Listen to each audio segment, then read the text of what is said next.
कोई भी agency founder या उससे बात करोगे ना, तो वो एजेंसी को एक रियलाइजेशन ऐसा होगा कि हमारी टीम तो बहुत काम कर रही है, पर हमारे क्लाइंट को फिर भी ऐसा लग रहा है कि वो ज़्यादा पे कर रहे हैं। तो every client thinks that they are overpaying, every agency thinks that they are overworking. हाँ, ये तो आई थिंक टिपिकल। हाँ, तो ये हमेशा उसको लगता है मुझे पैसा नहीं मिल रहा है, हाँ, उसको लगता है मेरे को काम नहीं मिल रहा, मुझे इतना काम नहीं मिल रहा है। हाँ, तो इसमें ये इक्वेशन में खुश कौन है ये नहीं पता।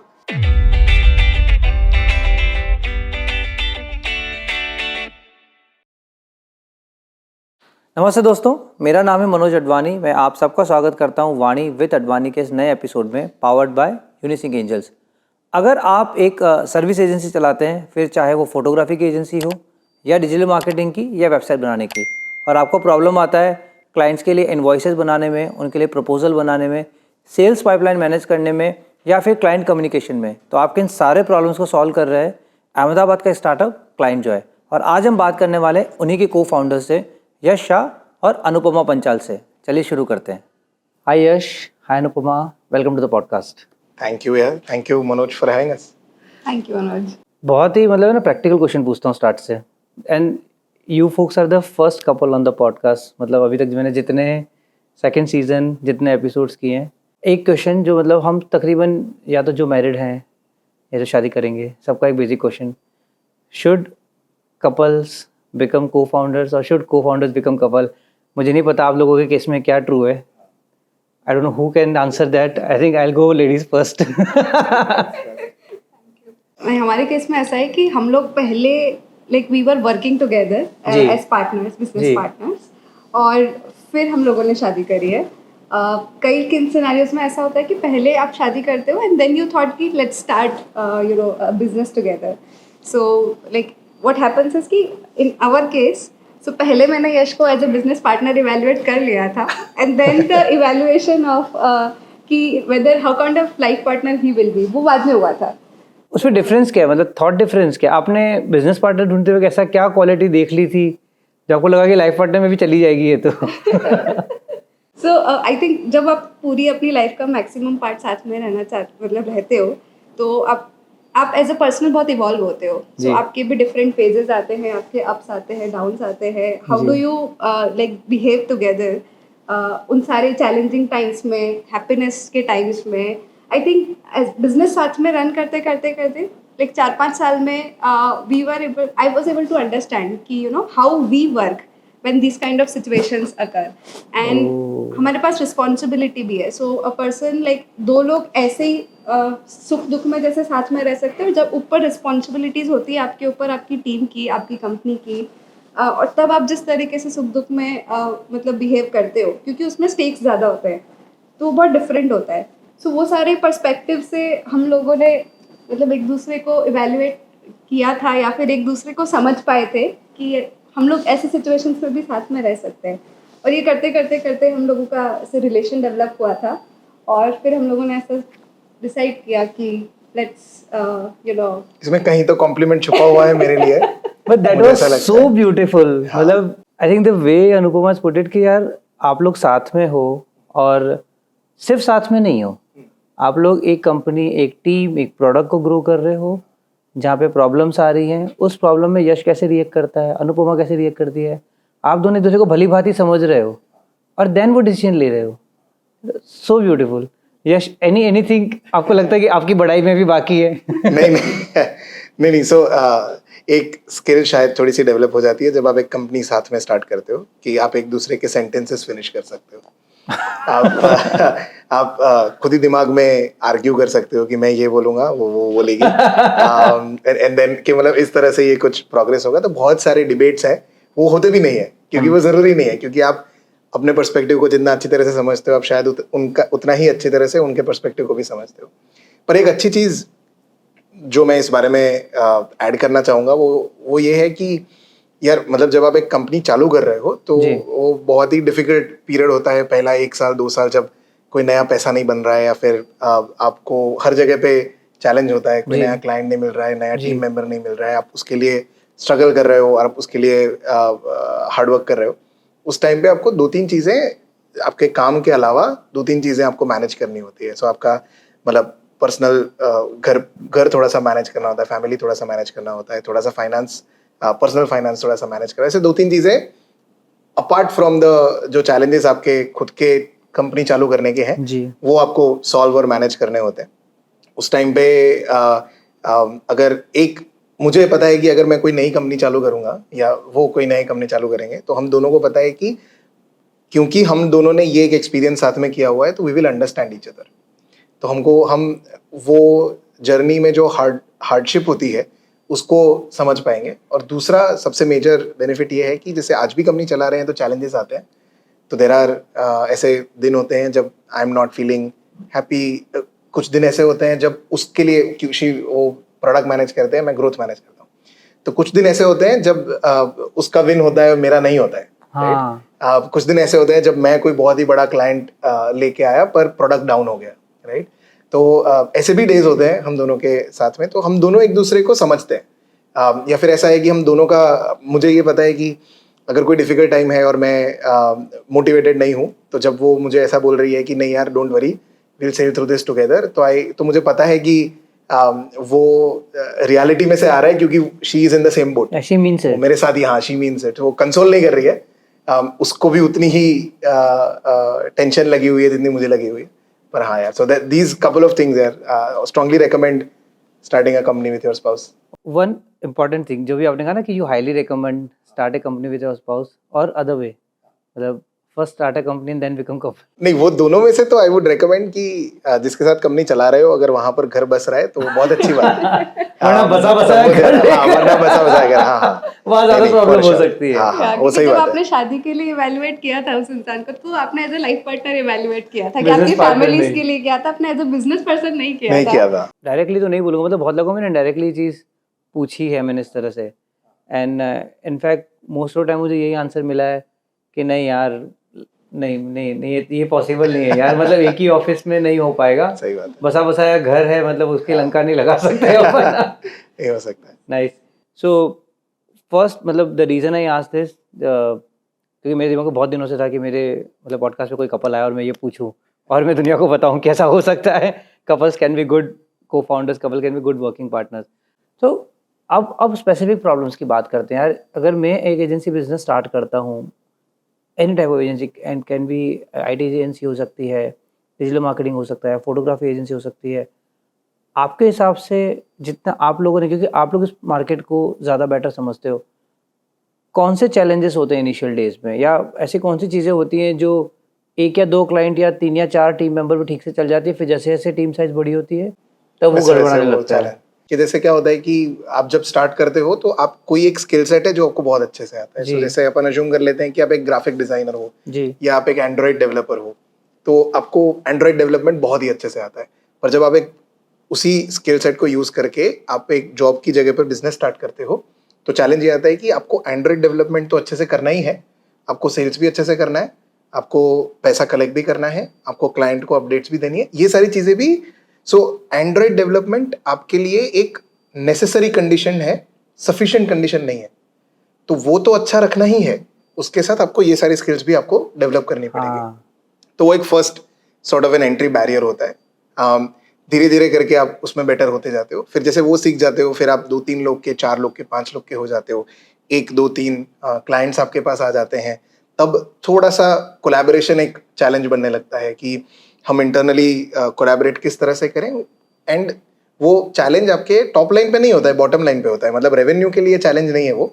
सेल्स तो आप फिर भी कर पाओगे अगर आपके पास वो स्किल्स है तो, पर आपके प्रॉफिटेबिलिटी इंपैक्ट होगी अगर आप एफिशिएंटली कोलैबोरेट नहीं कर रहे हो तो ये काफी से लोगों को पता नहीं होता है, तो इसलिए वो मतलब 20%, 15% ऐसे मार्जिन पे काम करते हैं। यस, थोड़ा इसको और एलोबरेट करो कि जब मेरे पास ऑलरेडी नए क्लाइंट्स आ रहे हैं तो फिर क्यों प्रॉफिटेबिलिटी का प्रॉब्लम हो रहा है मुझे? प्रॉफिटेबिलिटी का प्रॉब्लम नहीं है, सो वही है कि आपको पता ही नहीं है कि वो प्रॉब्लम है। सो आपको दिखेगा नहीं कि ये प्रॉब्लम है, क्योंकि आपको ऐसा लगेगा कि हाँ, मैं अगर एंड्रॉइड इंजीनियर को 50,000 रुपया दे रहा हूँ जो मेरी कंपनी में काम कर रहा है, उसके अगेंस्ट मैं क्लाइंट को 1.5 लाख बिल कर रहा हूँ, ठीक है। सो आप सो आप ये नंबर्स आपको स्प्रेडशीट पे दिख रहे हैं, पर आपको ये नहीं पता है कि आपका जो एंड्रॉइड इंजीनियर जो है वो एक्चुअली 50,000 का नहीं है, वो एक्चुअली 75,000 का है। एंड मोर इम्पोर्टेंटली अगर वो बेंच पे हुआ तो उसके अगेंस्ट आपको कुछ भी नहीं मिल रहा है, तो उसका जो सैलरी है वो किसी और प्रोजेक्ट के प्रॉफिट में से निकल रहा है। कंपनी ओवरऑल प्रॉफिटेबल है पर बट ये पर्टिकुलर सेगमेंट उसका हाँ प्रॉफिटेबल प्रॉफिटेबल नहीं हो सकता है ऐसा, और ये आपको दिखेगा नहीं।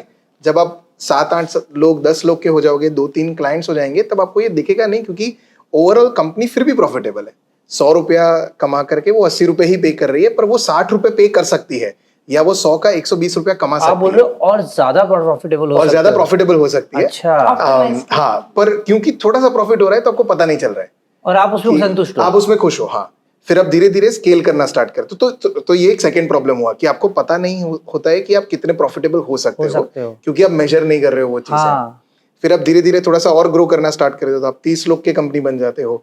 30 लोग के जब आप कंपनी बन जाते हो, तब आपके कैश फ्लो के चैलेंजेस आने शुरू हो जाते हैं कि at the end of the year company ने 50 लाख का प्रॉफिट किया, पर अगस्त में हम सैलरी टाइम पे नहीं कर पाए, अक्टूबर में हम सैलरी टाइम क्यों नहीं कर पाते हैं? क्योंकि आप कैश फ्लो प्लानिंग नहीं करते हो। सो अर्ली स्टेजेस में आपको ऐसा लगता है कि हर एक प्रोजेक्ट जो आपने क्लोज किया है वो इन एंड ऑफ इटसेल्फ तो प्रॉफिटेबल है जी, पर आपने कैश फ्लो को प्लान नहीं किया। सो आपने ये नहीं देखा है कि अगस्त में मुझे 15 लाख की सैलरी करनी है, पर अगस्त में मेरा 5 लाख ही ड्यू हो रहा है, राइट। फिर सितंबर में आपका 40 लाख ड्यू हो जाएगा, और फिर भी सैलरी तो 15 लाख की ही करनी है, राइट। तो अगस्त की सैलरी टाइम पे नहीं होगी, सितंबर की आपके पास सितंबर को पता है एडवांस दे रहे हैं हम लोग। हाँ, मतलब लोग पैसा हाँ और पैसा आ रहा है।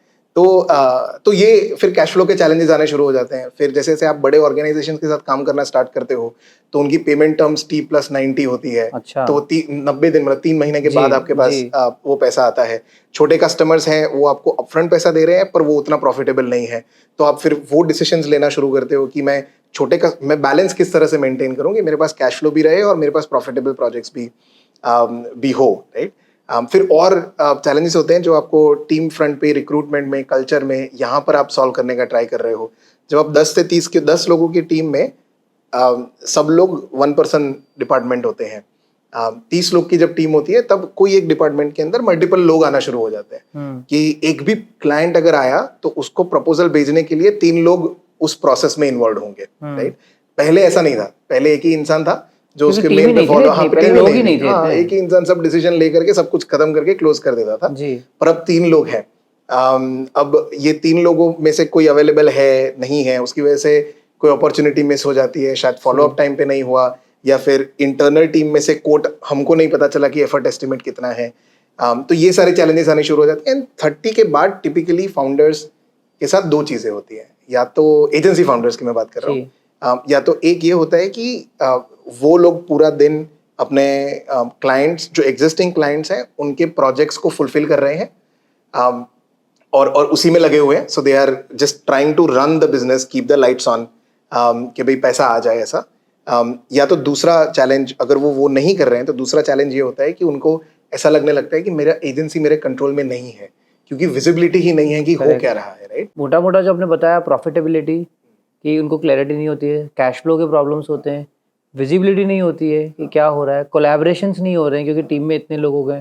तो this are the high level 4 major problem जब एजेंसी ग्रो होने लगती है। और कई बार आई थिंक अगेन बिकॉज काफ़ी सारे फ्रेंड्स हैं जो अपनी एजेंसी चला रहे हैं, कई बार शायद उनको पता भी नहीं होता कि ये प्रॉब्लम्स हैं। उसमें सबसे ज़्यादा इम्पोर्टेंट फैक्टर लाइक कई फाउंडर्स के साथ क्या होता है कि जैसे जब आप खुद स्किल्ड होते हो ना of the service that you are selling, जी, सो आप उसमें बहुत ज़्यादा इन्वॉल्व होते हो, ठीक है, आप उसको एकदम परफेक्ट करना चाहते हो।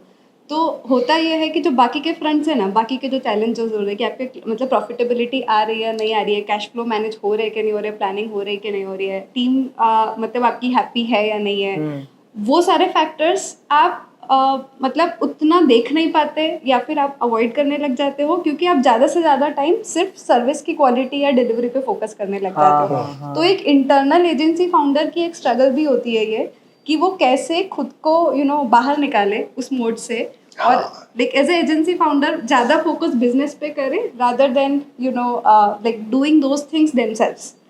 सो इस भी रीज़न से कई लोग स्टक रह जाते हैं वो फेज में, या फिर उससे बाहर निकलने में टाइम लग जाता है उनको। बट वो बाहर निकालना मुश्किल भी तो है ना। मतलब जैसे फॉर एग्जांपल अगर कोई डिजिटल मार्केटिंग एजेंसी है, कोई फोटोग्राफी एजेंसी है, उसने खुद एज ए इंडिविजुअल स्टार्ट किया होता है, जैसे काम बढ़ता जाता है वैसे वैसे वो लोग हायर करता है। लेकिन आई थिंक इनिशियल डेज में नहीं, आई थिंक एक जो नोवाइस फाउंडर्स होते हैं उनको शायद, या एमेच्योर होते हैं, उनको ये ट्रस्ट कभी आता ही नहीं है कि मुझसे बेटर भी कोई और कर सकता है। उसको हमेशा ये लगता है ये तो सबसे बढ़िया मैं ही करूँगा। तो ये ट्रस्ट आप लोगों का कैसे, मतलब आप लोगों ने भी सर्विस एजेंसी किया, और बिकॉज हम लोग इस टॉपिक के बारे में बात कर रहे हैं और ये बहुत बड़ा फैक्टर है, not just in service agency, 1000 her business में, कि हम लोग काम किसी और को सौंपना नहीं जानते हैं। वी डू नॉट नो कि डेलीगेट कैसे करते हैं। आप लोगों ने कैसे सॉल्व किया था? आई नो, मतलब ये क्लाइंट जो ऐसे रिलेटेड नहीं है, बट फिर भी मतलब मैं आपका माइंडसेट समझना चाहता हूँ as service founders as a SaaS founders दो, तो आप लोग कैसे डेलीगेट करते हो? और I'll talk Anyone, about how we मतलब did. you guys know कौन डेलीगेट कर रहा है मुझे नहीं पता। नहीं, हम दोनों दोनों ही delegate ये करते हैं। क्वेश्चन अनुपमा ने मुझे डेलीगेट किया। अच्छा। नहीं, she can talk about hers, but बहुत डिफिकल्ट होता है जब आप पहली बार डेलीगेट करना स्टार्ट करते हो, क्योंकि आप एक लेवल का रिजल्ट एक्सपेक्ट करते हो, और एंड फॉर सम और द अदर रीजन ऐसा जरूरी नहीं है कि वो बेटर है या वर्स है, पर वो डिफरेंट होता है अगर कोई और उसी चीज़ के ऊपर काम कर रहा है तो। एंड तो ऐसी चीज़ में बहुत ही परिश्रम के बाद मुझे ये थोड़ा सा समझ में आया कि दो चीज़ें हैं। सो एक ये है कि an organization should be processes driven. हर एक चीज़ आप जिस भी तरह से कर रहे हो उसकी आप प्रोसेस बनाओ, SOP स्टैंडर्ड ऑपरेटिंग प्रोसीजर आप बनाओ, और वो काम उसी तरह से होना चाहिए। अगर वो प्रोसेस से डाइवर्ज होना है किसी को भी, तो वो प्रोसेस को चेंज करे फिर डाइवर्ज हो, राइट? तो उस तरह से अपन मतलब उसी तरह से कोई भी एक ऑर्गेनाइजेशन या कोलैबोरेशन ऑफ पीपल काम कर सकता है। सो जैसे अभी मैं एक आपको सिंपल सी चीज़ बताऊं कि क्लाइंट जो है कि वेबसाइट के ऊपर एक ब्लॉग पब्लिश करना है, तो उसके लिए हमारी एक 32 पॉइंट की चेकलिस्ट है कि कोई भी एक ब्लॉग है तो उसमें इमेजेस जो आएगी वो 16:9 होगी। जो इमेज होगी वो यहाँ से जनरेट होगी, यहाँ पर कंप्रेस होगी, PNG फॉर्मेट में होगी, इस तरह से लगेगी। वो इमेज में कार्टून नहीं हो सकता, एनिमेशन नहीं हो सकता, सिर्फ लोगों की इमेजेस हो सकती हैं which are real life and short. यहाँ से हम डाउनलोड कर सकते हैं, इसका प्रीमियम अकाउंट है। सो ऐसे करके 32 चेकलिस्ट है कि कोई भी ब्लॉग पब्लिश होगा तो ये चीज़ें होंगी, टेबल ऑफ कंटेंट होना चाहिए, ये होना चाहिए, वो होना चाहिए। Something as simple as publishing a blog. ऐसे ही आप जितनी भी चीज़ें कर रहे हो ऑर्गेनाइजेशन में, क्या आप उसकी SOPs बना सकते हो, ये एक चीज़ है। दूसरी चीज़ ये है कि एज अ फाउंडर आपको कंफर्टेबल होना पड़ेगा कि आपका कोई टीम मेंबर है, आपका जो पार्टनर है, वो आप जो एक्सपेक्ट कर रहे हो उतना आउटपुट नहीं दे रहा है, अगर उसी आउटपुट से आपका जो डिजायर्ड आउटकम है वो अचीव हो रहा है। सो अगर अल्टीमेटली आपका आउटकम जो आप एक्सपेक्ट कर रहे हो वो ये है कि मेरे वेबसाइट का ट्रैफिक बढ़ना चाहिए ओवर द नेक्स्ट 3 मंथ्स, अगर वो आउटकम अचीव हो रहा है तो आउटपुट का क्वालिटी जज करने का आपको कोई हक नहीं है ना, क्योंकि आप करते तो वो होता कि नहीं पता नहीं। तो आप ये नहीं बोल सकते कि ये कॉपी को बेटर इस तरह से लिख सकते हैं, अगर जो एग्जिस्टिंग कॉपी किसी और ने लिखी है उसकी वजह से आपके कन्वर्जन रेट ऑलरेडी बढ़ रहे हैं। तो ये और उससे तो वो क्या करता है, थोड़ा सा फाउंडर को अपने उसका ईगो भी थोड़ा सा साइड में रखना पड़ता है, रिजल्ट ओरिएंटेड माइंडसेट रखना पड़ता है। तो ये दो चीजें हैं कि अगर आपने जो प्रोसेस बनाई है वो फॉलो हो रही है, और अगर आउटकम अचीव हो रहा है तो आउटपुट इज नॉट एज नहीं। आई थिंक मैंने इतना सटीक जवाब है ना एक्सपेक्ट ही नहीं किया था, क्योंकि मैं भी मतलब बीइंग फाउंडर माई सेल्फ, और मैंने जितने भी फ्रेंड्स हैं हम लोग हमेशा बात करते हैं या डेलीगेशन की प्रॉब्लम होती है तो हमारे जवाब, मैं आपको बताता हूँ हमारे जवाब कैसे आते हैं। अरे यार भरोसा करना पड़ता है, वो जो ह्यूमन लेवल पे हम लोग आंसर ढूंढते हैं। लेकिन आपने वो जो 2 बातें बताई ना, SOP बना लो, कोई भी करेगा वही फॉलो करेगा ना, वो फॉलो नहीं हो रही तो प्रॉब्लम है। हाँ, SOP में प्रॉब्लम है तो उसको चेंज करो, इंसान को चेंज मत करो। और दूसरा, it has to be outcome driven, not output driven. काम बन रहा है, जैसे एग्जाम्पल है, यहाँ से मैं अगर यहाँ हूँ, यहाँ से सूरत जाना है, वो आउटकम है। अब मैं उड़ के जा रहा हूँ कि चल के जा रहा हूँ, उस टाइम फ्रेम में पहुँच रहा हूँ तो पहुँच रहा हूँ। अभी तक है ना हम लोगों ने सिर्फ प्रॉब्लम्स की बात करी।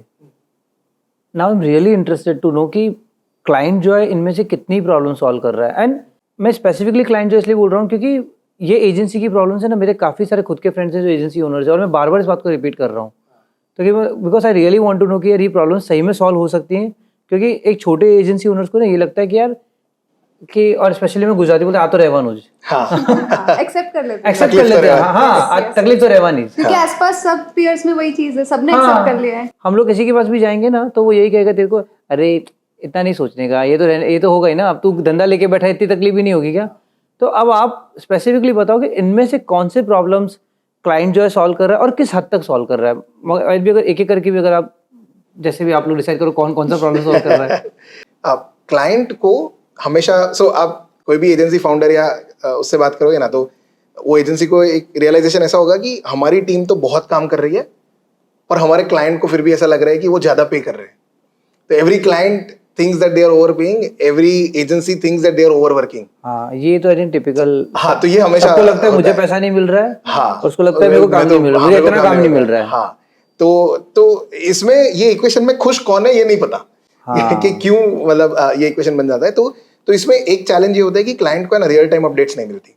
तो दे आर जब भी उनको कोई अपडेट चाहिए तो उनको कॉल, व्हाट्सएप, ईमेल, SMS करना पड़ता है, या फिर कोई स्प्रेडशीट ढूंढनी पड़ती है, या फिर कोई गूगल डॉक्यूमेंट ढूंढना पड़ता है कि ये काम पहुंचा कहाँ पर है, कहाँ पर उनको मेरा फीडबैक चाहिए, कहाँ पर उन लोगों को मेरे से अप्रूवल चाहिए.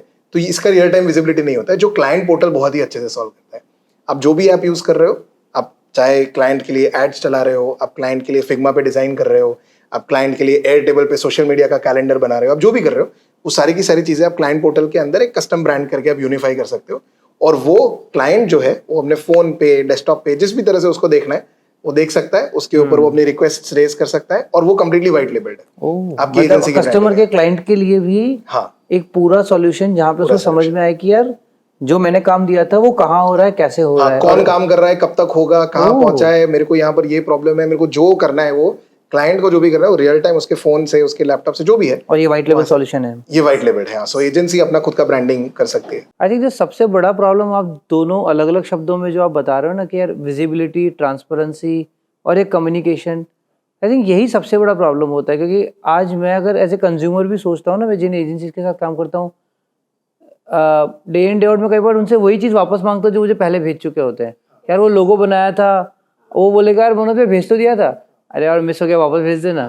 और तब मुझे रियलाइज हुआ कि उसके लिए कितना पेनफुल होता होगा कि यार उसने 2 महीने पहले भेजा, जस्ट बिकॉज मैंने वो व्हाट्सएप पे से कहीं डाउनलोड करके कहीं रख के भूल गया हूँ तो वापस जा रहा हूँ. और इसमें क्लाइंट गलत नहीं है. मैं आपको ये भी बता दूं, क्लाइंट के साइड पे क्या है पता है कि जैसे वो प्रोजेक्ट मैनेजर जो है एजेंसी साइड पे, उसका 100% काम यही है, पर क्लाइंट का 100% काम ये प्रोजेक्ट नहीं है.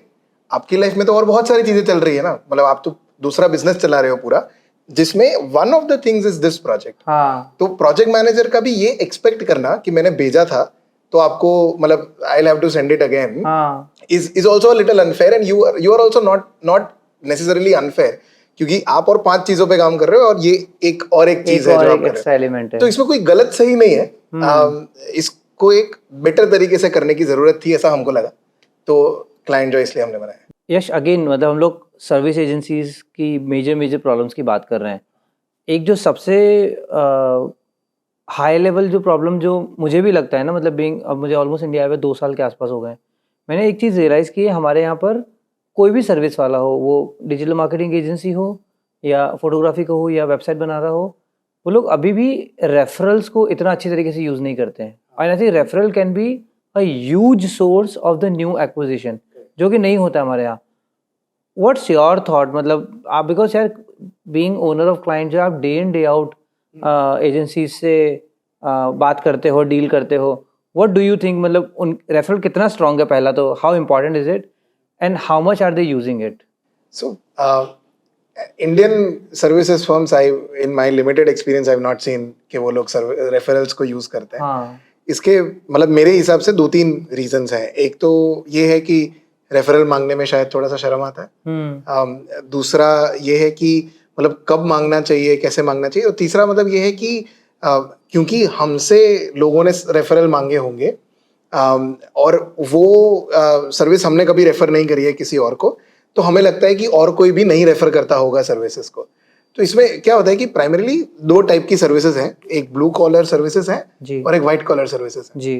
ब्लू कॉलर सर्विसेज जो हैं, जैसे मतलब ब्रोकर हो गया, इंश्योरेंस एजेंट हो गए, ये लोग आपसे कंसिस्टेंटली रेफरल्स मांगते हैं जी. पर आपका एक्सपीरियंस ये है कि आपने कभी इनको रेफरल दिया नहीं है. तो आपको ऐसा लगता है कि मैं भले व्हाइट कॉलर सर्विस ऑफर कर रहा हूँ, IT सर्विस, डिजिटल मार्केटिंग, मैं जब किसी से मांगूंगा तो वो भी मुझे नहीं ऑफर करेगा. तो ये एक थॉट प्रोसेस जिसकी वजह से हम मांगते नहीं है. नॉर्मली ऐसा होता है कि for an agency 70-80% of the new business comes from existing clientele, and वो या तो अकाउंट एक्सपेंशन से होता है या तो वो रेफरल से होता है. तो रेफरल मेरे ओपिनियन में मतलब ऐसा है कि आपका जो भी क्लाइंट का लाइफ साइकिल है उसमें एक पॉइंट होगा जब क्लाइंट आपसे खुश है या आपने जो सर्विस ऑफर करी है उससे खुश है.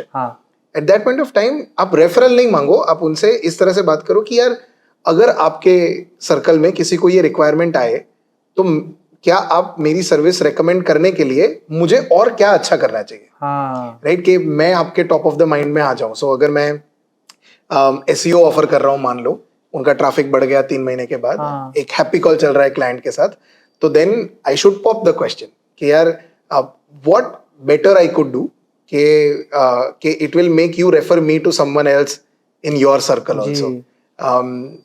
That is how you start building कि हाँ अभी मैं at some point of time I ask for a referral. Referral मांग सकता हूँ. हाँ कि अभी आगे रेफरल मांग सकता हूँ, या तो मुझे फीडबैक मिलेगा जी. कि आप अपनी ये प्रोसेस ठीक करो या फिर आप अपना ये ठीक करो वो करो.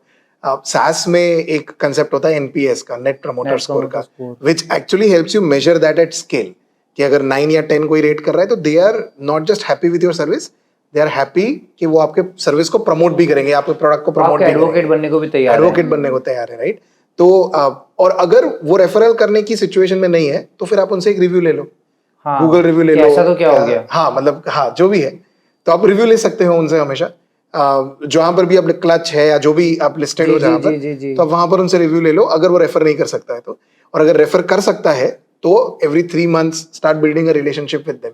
Correct. These are couple of things that I would say कि and referral is extremely important क्योंकि वहां पर आपका 100% दो चीज है, कस्टमर एक्विजिशन कॉस्ट जीरो हो जाता है और एक ट्रस्टेड इंसान के साथ बात कर रहा है, बात करके कि यार आपके बिहाफ पे कोई बात कर रहा है, आपके बिहाफ पे कोई बात कर रहा है, जो सुपर पावर है. जी. तो हम लोगों ने कभी किसी को रेफर नहीं किया होता है तो हमें लगता है बाय डिफॉल्ट लोग नहीं करते नहीं करते बट हैं. अगर आप बेसिक ह्यूमन अंडरस्टैंडिंग अगर लोगे तो कोई भी सर्विस है जो आपको कंज्यूम करनी है, सो जैसे लेट्स से फोटोग्राफी है, डिजिटल मार्केटिंग है, डेवलपमेंट है, डिज़ाइन है, तो हमारे पास वो स्किल नहीं है इसलिए और हमको उसको ज़रूरत है इसलिए हम किसी थर्ड पर्सन के पास जा रहे हैं. अभी ये अगर मेरे पास वो स्किल नहीं है तो स्किल को इवेल्युएट कैसे करना है ना, ये भी मुझे नहीं पता है.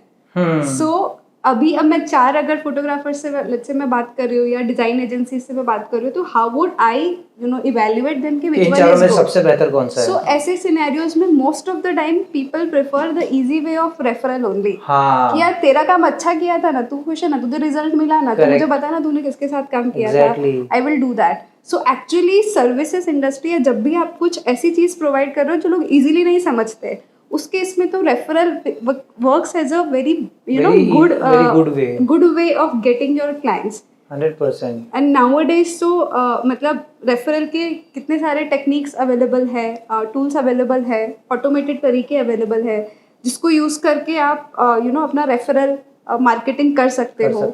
It's about just asking people to refer you, ask for refer. जैसे हम लोग को पता होता है कि वीडियो अगर यूट्यूब पे बनाया है एंड में बोलना है फॉलो करो, वैसे अगर सर्विस दी है तो बोलो आप रेफर करो. नहीं, I think that's a very very very important कि अगर एज ए सर्विस एजेंसी मुझे ग्रो करना है, रेफरल ज़रूरी है. और अगर मैंने देखा सीखा है, रेफर आदमी 3 वजह से करता है. मतलब कोई भी कस्टमर किसी भी दूसरी सर्विस एजेंसी को, दूसरी प्रोडक्ट को 3 ही रीज़न से रेफर करता है.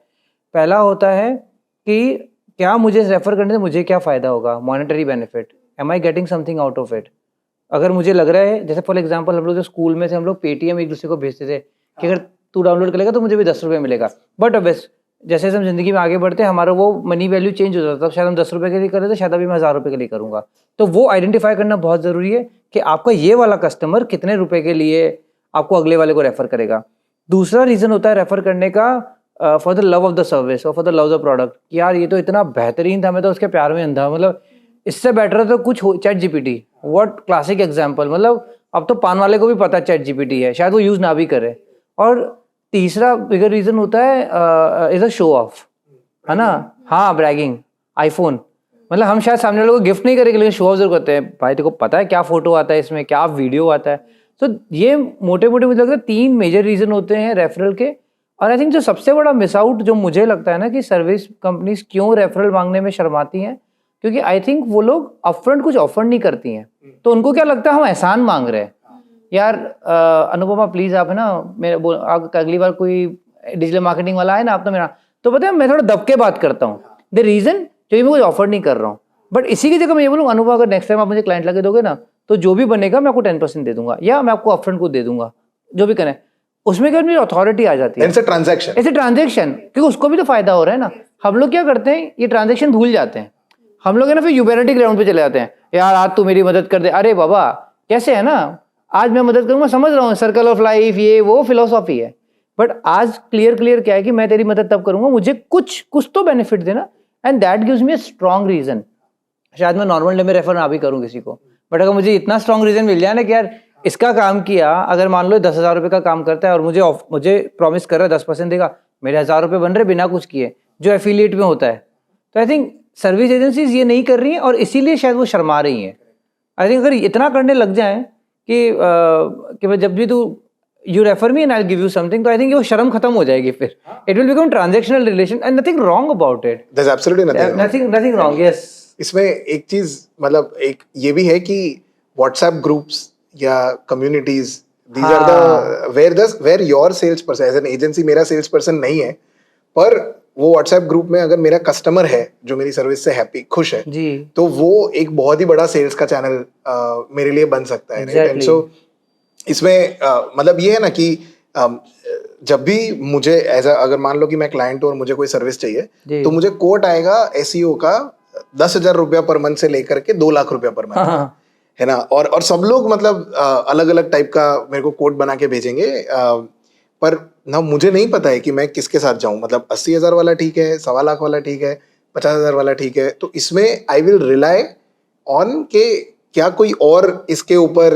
ऐसा बोल सकता है कि मैंने इसके साथ काम किया हुआ है, इसने ठीक काम किया था, एग्जैक्टली, राइट। तो वो एक बहुत ही बड़ा फैक्टर बन जाता है। यस, तो ये कुछ चीजें होती हैं जो जिसकी वजह से referral also referral becomes more is very stronger. Important. It's a very good insight for the service agency, depending no matter वो लोग कौन से सेक्टर में सर्विस दे रहे हैं, बट आई थिंक यार आप लोगों का है ना, I think while working with client जो है, आप लोगों के सर्विस एजेंसी के इनसाइट्स बहुत ज्यादा शार्प हो चुके हैं। हाँ, I think I am really stunned by आप लोगों के इनसाइट्स जो है ना, and I am pretty sure कि जो ये पॉडकास्ट देख रहा सुन रहा होगा ना, उसको काफी इनसाइट्स मिलने वाले हैं, एटलीस्ट जो सर्विस वाले बिजनेस में है। fingers crossed. 100%. Yes, we spoke about a lot of things. Yeah. कैसे शुरू हुआ, कैसे बनाया।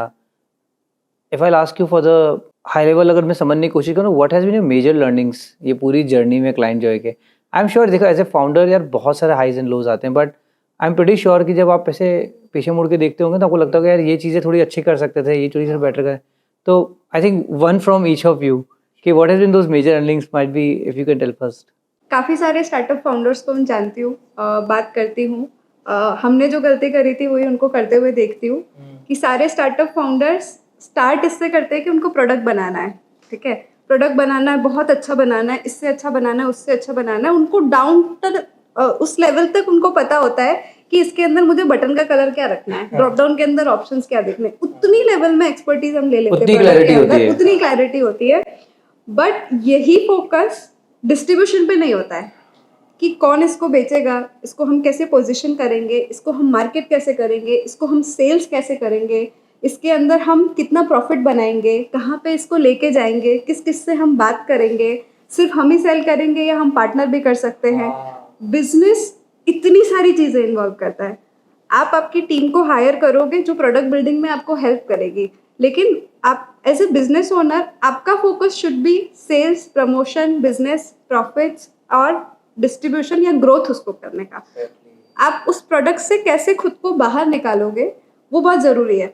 आपकी इनिशियल जर्नी में वो ज़रूरी है जब आप टीम बना रहे हो या प्रोडक्ट बना रहे हो, जब आप उसका विजन सेट कर रहे हो कि किस तरीके का आपको प्रोडक्ट बनाना है या सोल्यूशन बनाना है, लेकिन ये एक ट्रैप है, उससे आपको खुद को बाहर निकालना बहुत ज़रूरी है। सो ये मिस्टेक मैंने देखा है ऑलमोस्ट सारे फाउंडर्स करते हैं, और इसके अंदर वो अपने ग्रो करने के जो इनिशियल ईयर्स होते हैं उसमें बहुत पीछे रह जाते हैं। सो आपके फर्स्ट ईयर सेकेंड ईयर में जो ग्रोथ हो सकती है वो आप काफ़ी लेट करते हो, जब ये थप्पड़ बढ़ के पता चलता है गिर के पता चलता है। One learning that I would say is that only कि from day one focus only on business and distribution. Distribution के ऊपर मेजर फोकस होना ही चाहिए। Absolutely. Nice. Yash, what has been your major learning? Services company चलाते हैं तो हम लोग हमने सर्विसेज कंपनी चलाई थी, तो हम लोग मेजर करना शुरू करते हैं कि कितने लोगों की टीम साइज है। That is what becomes your metric for success, के लास्ट ईयर हम 20 के थे, इस साल हम 50 के हुए। ऐसा प्रोडक्ट कंपनी बनाते बनाते ये थोड़ा रियलाइज हुआ कि 2 लोग 5 लोग से ज्यादा प्रोडक्टिव हो सकते हैं। सो तो वो एक चीज है कि एक टाइटली निट टीम जो एक दूसरे के साथ बहुत अच्छे से काम कर सकती है, एंड मोर इम्पोर्टेंटली जितना टाइम हमें टीम के साथ इन्वेस्ट करना चाहिए उनके मोटिवेशन को समझने के लिए, उनके फियर्स को समझने के लिए, उनके गोल्स को समझने के लिए, वो चीज़ और कोई चीज़ सब्स्टिट्यूट नहीं कर सकती. सो मेरा और अनुपमा का मोटिवेशन ये है कि हमको क्लाइंट जॉय ग्रो करना है. हमारा जो सेल्स पर्सन है उसका ये ज़रूरी नहीं है कि उसका ये मोटिवेशन हो. उसका ये मोटिवेशन हो सकता है कि मेरे को इस बार जो कमीशन मिलेगा उसमें से मेरे पेरेंट्स को पहली बार फ्लाइट में बिठाना है. किसी का कोई सॉफ्टवेयर इंजीनियर है, उसका जरूरी मोटिवेशन ये नहीं है कि क्लाइंट जॉय को ग्रो करना है. उसका मोटिवेशन ये हो सकता है कि मेरे को 3 साल के बाद यूएस में जाकर के एमएस करना है. किसी का मोटिवेशन लर्निंग है, किसी का मोटिवेशन और सबके गोल्स भी अलग हैं, सबके फियर्स भी अलग हैं. तो सब लोगों के साथ वो टाइम स्पेंड करना, उनकी वो चीज़ें समझना, और फिर ऑर्गेनाइजेशन के अंदर जो भी अपॉर्चुनिटीज आती है उसमें वो चीज़ कैसे फिट हो सकती है, वो एक तरह से चलाना, वो चीज़ हम लोग हमारे पहले कुछ 2-3 साल में हम लोग ने नहीं करी थी. एग्जैक्टली. पर जब से करनी शुरू हुई तब से 2-3 चीज़ें चेंज हुई. एक चीज़ ये चेंज हुई कि जब कोई कंपनी छोड़ के जाता है तो ऐसा लगता है कि वो तो नेचुरल प्रोग्रेशन है, कि हमें पता ही था कि वो जाने वाला है. हम 2 साल से प्रिपेयर कर रहे थे कि वो जाने वाला था या जाने वाली थी, राइट. जब कोई कंपनी में अच्छा परफॉर्म करता है या बुरा परफॉर्म करता है तो भी हमें एक आइडिया होता है कि हाँ यार 3 महीने से थोड़ा पता ही था कि उसके घर पे ये डिस्प्यूट चल रहा है या फिर ये प्रॉब्लम चल रहा है, तो it is okay, right. And so ये जो कॉन्वर्सेशंस हैं, टीम के अंदर का जो कल्चर है वो काफी अच्छे तरह से प्रिजर्व होता है. Significant impact on team member और उनके हैप्पीनेस. तो ये सबसे मेजर लर्निंग है. बाकी कुछ छोटी मोटी है बट हाँ, पर ये सबसे बड़ी है अगर आप मेरे को कोई एक चीज पूछो तो. जी. यही टाइम हम लोग कैसे स्पेंड करते हैं, मतलब इनिशियली जो गलतियां कर रहे होते हैं उस टाइम पे, कि जो टाइम टीम को समझने में या मोटिवेशन समझने में चाहिए होता है, या फिर कैसे इन चीज़ों को हम एक साथ फिट करें कि हमारी मतलब अपॉर्चुनिटी इन बिजनेस और उनके मोटिवेशन अलाइन करें. इस चीज़ को ऐसे करो, ये ऐसा क्यों नहीं हुआ. सो वी स्पेंड, मतलब वो सारी चीज़ों में हम उतनी एनर्जी डाल देते हैं. टीम को रेलवे ट्रैक पे मत लाओ. वो नहीं हो पाएगा. टीम को ट्रैफिक सिग्नल के जैसे ऑर्गेनाइज करो, है ना. वो केओस तो रहेगा, वो तो हमेशा ही रहेगा, पर उसको ऑर्गेनाइज करो. परफेक्ट तो नहीं होगा. करेक्ट. नहीं, एक्चुअली ये ना मैंने 2 जगह, मतलब एक मैंने अपने जो हमारे जो हिंदुओं के जो हम लोगों ने रामायण वगैरह जो पढ़ के बड़े हुए, वहाँ पर भी ये चीज़ कहते हैं ना, 5 पांडव 100 कौरवों से बेहतर थे. क्यों? क्योंकि उनका फोकस और विजन सबका अलाइन था, इसीलिए वो लोग बेटर थे. और अगेन अगर मैं इसको इंग्लिश लिटरेचर में बात करूँ ना, तो एक थियोरी है, मास्लोस थियोरी ऑफ नीड्स, कि आप जैसे जैसे ज़िंदगी में ऊपर जाते हो ना, आपकी पिरामिड में आपकी रिक्वायरमेंट चेंज होती है, और आपको as a boss, as a leader, as a manager या एज ए फाउंडर आपको वो हायरार्की समझनी ज़रूरी है. इनिशियल डेज पे जब जैसे हम लोगों ने कॉलेज पास किया, हमने नई कंपनी ज्वाइन करी, तो हमारी रिक्वायरमेंट्स बहुत बेसिक होती है. रोटी कपड़ा मकान, टाइम पे सैलरी आनी चाहिए. फिर हम लोग थोड़े से फैंसी चीज़ों में जाते हैं, फिर और एक्चुअली करते करते हम एक ऐसे पॉइंट पे पहुंच जाते हैं, फिर हम इन चीज़ों से तो ऊपर उठ चुके हैं. फिर मुझे चाहिए कि मुझे ऑफिस में लोग पहचाने, मुझे को 4 लोग बात करें. तो आई थिंक आप है ना, ये दोनों एंगल से मैं सोच रहा हूँ ना. मैं हिंदू आध्यात्मिक तरीके से सोचूं तो भी आप जो बोल रहे हो वो सेट हो रहा है, और मैं इसको इंग्लिश लिटरेचर में सोच रहा हूँ तो भी वो सेट हो रहा है. आई थिंक क्वाइट रेजोनेटिंग जो आप बताते जा रहे हो. और आपने डिस्ट्रीब्यूशन वाला जो बोला ना, मतलब ये तो मुझे खुद को लगता है कि हम सारे फाउंडर्स इतनी जान डाल देते हैं ना प्रोडक्ट बनाने में 1-2 साल, कि डिस्ट्रीब्यूशन का टाइम आते थक जाते हैं. गिव अप भाई, अब नहीं हो रहा, अब जो चल रहा है चलने दो, इसी को खींचते हैं. कोई आके मुझे पूछता है ना, when is the right time to start marketing my startup, I say yesterday. मतलब अगर आप ये सवाल पूछ रहे हो तो it is too late. It is too late, exactly. And now again the question for आप दोनों के लिए, what is the future for client joy? आने वाले 6 महीने 12 महीने में क्या होने वाला है क्लाइंट जॉय में? What can audience, your clients, your investors आपसे क्या एक्सपेक्ट कर सकते हैं? सो ओवरऑल गोल तो ये है कि by 2030 client joy becomes synonymous with starting an agency. कि अगर आप कोई D2C ब्रांड स्टार्ट करते हो जी, तो आप सोचते हो शॉपिफाई, मजेंटो, exactly. ऐसा. तो ओवरऑल गोल तो ये है कि अगर आप कोई IT agency, digital marketing agency आप चालू कर रहे हो, तो client Joy is one of the top 3 names that come into your mind. कि हाँ, अगर मैं एंड्रॉयड डेवलपमेंट करूँगा तो क्लाइंट जॉय तो मुझे चाहिए ही, ऐसा. तो ये एक ओवरऑल गोल है. नेक्स्ट 2 years 3 years, अभी हम 13,000 पे हैं, उसको 1 million पे लेके जाना है. तो मिशन या गोल वो है कि 3 साल में 1 मिलियन एजेंसी और फ्रीलांसर को अपना बिजनेस मैनेज करने में और अपना क्लाइंट बेस ग्रो करने में मदद करनी है। 100%। इसके लिए जितने भी प्रोडक्ट फीचर्स बनाने पड़े, जितना भी मार्केटिंग में स्पेंड करना पड़े, जितना भी फंड्स रेज करना पड़े, वो सब करेंगे। श्योर। अनुपमा, एनीथिंग जो यश ने मिस आउट करी हो? नहीं मतलब ये एक चीज है जिसपे हम लोग जिसमें हम एग्री करते हैं। इसमें हम लोग लड़ते नहीं हाँ, हम दोनों हैं, नहीं हम दोनों को करते कि ये तो चाहिए करना ही ये है। तो नहीं, ये तो दैट कि अगर आप एजेंसी खोल रहे हो ना तो आपको आपकी प्रॉब्लम्स है। हम लोग क्लाइंटर में कम्युनिटी भी बना रहे हैं जी। मतलब एजेंसीज के लिए। So any question that you are coming across, आपको कम्युनिटी आपको हेल्प कर सके। आपको अगर सॉफ्टवेयर चाहिए, टूल चाहिए, कोई भी टाइप की नीड चाहिए, आप क्लाइंट जॉय आपको लगना चाहिए कि क्लाइंट जॉय पे आपको मिल जाएगा उसका सोल्यूशन। कुछ नहीं तो एक बार वहाँ जाके चेक कर लेते हैं। 100%। आई थिंक मतलब ये एक चीज है जिसपे एटलीस्ट एज अ को फाउंडर्स तो आप लोग एग्री कर रहे हो, और I think as a partners, Yes. As a working partner, as a life partners, आप दोनों उस पर्टिकुलर पॉइंट पे यही एक चीज है, यही एक चीज है। हम एग्री करते हैं। नहीं, that was very nice to know कि आप दोनों एक गोल पे अलाइंड हो, and lot of good wishes मेरी तरफ से, मेरी पूरी टीम की तरफ से। और एक्चुअली वाणी विद अडवाणी, मतलब इस पॉडकास्ट में हम लोग पर्पस वही फुलफिल कर रहे हैं कि यार टीयर 2 से भी चीज़ें बना सकते हैं। मतलब हम सूरत, अहमदाबाद, इंदौर, भोपाल, जयपुर, जबलपुर यहाँ से बन सकता है, और हम बना रहे हैं। मतलब यश कर सकता है, अनुपमा कर सकती है, तो हर कोई कर सकता है। Yes. So with that thought, मतलब लॉट ऑफ गुड विशेस आप दोनों को। आप जो एक टारगेट अचीव करने की कोशिश कर रहे हो उसको फटाफट अचीव करो, ताकि मैं वापस आप लोगों को यहाँ पर बुलाऊं और मैं पूछूं यार 13,000 से 1 मिलियन के बीच में क्या चेंज हुआ, क्या नई लर्निंग थी। और इवेंचुअली आज आपने जो एजेंसीज वालों के लिए हम लोगों ने जितनी बातें करी ना, आई एम प्रीटी श्योर ये बहुत इंसाइटफुल होगा। अगर एक एजेंसी ओनर उठा के इस पॉडकास्ट को देखता है, सुनता है ना, आज उसको बहुत कुछ समझ में आएगा कि वो क्या क्या मिस कर रहा है।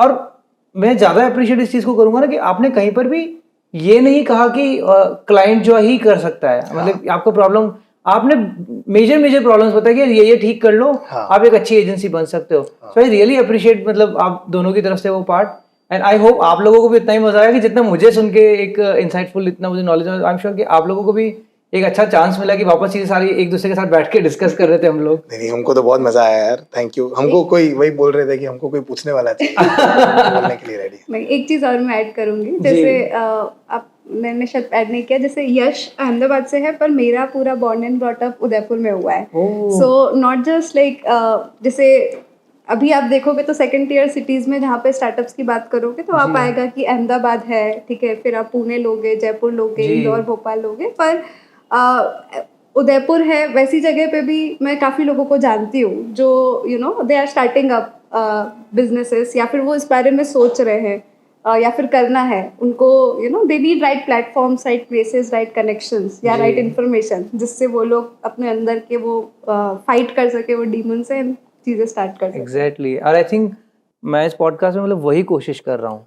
मतलब क्योंकि मैंने खुद ने हमेशा से बड़े कॉर्पोरेट से बड़े शहरों में नहीं, मैंने सिर्फ बड़े देशों में ही काम किया है। तो मैं भी वही कोशिश कर रहा हूँ कि यार ज़रूरी नहीं आप कहाँ बैठे हो, अगर मतलब आप वो कहते हैं ना, आपके पास चाह है तो राह मिल ही जाएगी।